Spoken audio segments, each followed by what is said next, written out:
আচ্ছা, এই অঙ্কটা তাহলে আপাতত শ্রেণী সীমানাদি করলাম। এর পরের কাজটা কি? পরিসংখ্যা বেশি কোনটা? দেখো এর মধ্যে পরিসংখ্যা বেশি কোনটা? 32। তাহলে এইটা কি? এটা কি?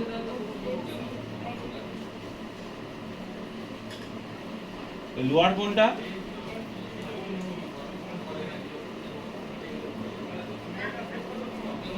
এটা এল তো? বের করে ফেল সম্পূর্ণ মান।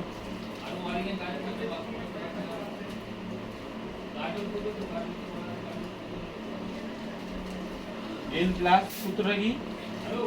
f1 minus f0 into h by 2f1 minus f0 minus f2। ভ্যালুগুলো বসাও। এল এর ভ্যালু কত?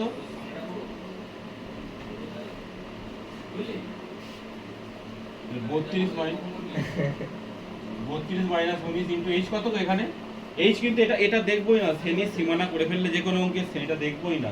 তাহলে h কত এখানে বলো তো? এই 54.5 থেকে 44.5 বাদ দাও, কত হয়? 10 তো? 10 তো?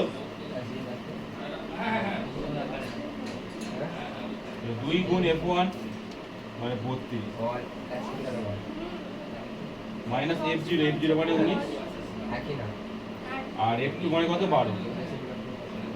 ঠিক আছে, ক্যালকুলেশনের উপরে করছে, ওখানে করছে না বলে।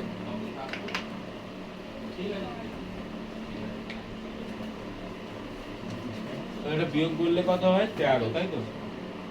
13 গুণ 10 মানে 130, নিচে 32 দিয়ে 64, আর এটা কত হয়? 19 বারে 31, 74.5 130, এটা বিয়োগ করলে কত হয়? 31। এবার ভাগ করে দেখতে হবে কি হয়। এটা বুঝে গেল?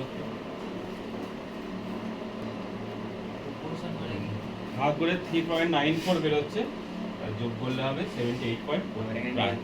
হয়ে গেল অঙ্ক।